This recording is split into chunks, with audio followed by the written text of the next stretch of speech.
Niupupuliai, tai va, šiandien dėsim šitą gražų kaliberį, tai va, papasakosiu jums, kaip jį sudėti ir kaip įsimatuoti. Tai va, ko mums reikės, tai pirmą eilę meilės darbai, tada paminkštinimo, čia 2 mm ir lentučių. Lentučių namų aš tų nerekomenduočiau dėti, nes jos yra dengtos vinilu ir labai lengvai raižosi. Jeigu sugalvosi savo draugę išdikaut kaliberį, žiūrėk, kad delniukai būtų į viršų, ne į apačią. Tai va. Žodžiu, dėsim lentas išilgai, ar čia kaip skersai, nežinau kaip pavadinti.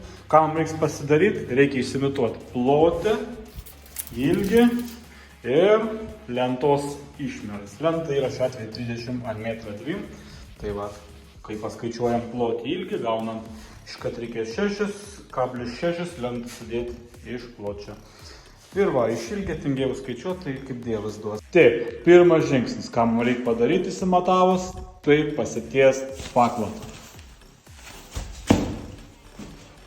Nu va, paklotas vietai, dabar dėsim lentutis. Šitas lentutis ir visas kitas normalias lentutės turi 2 skirtingus galus. Va.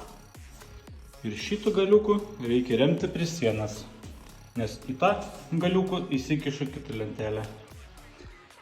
Kaip ir minėjau, va tarpelis, va tas galiukas, mamytė tėtukas, va sugula va šitaip va.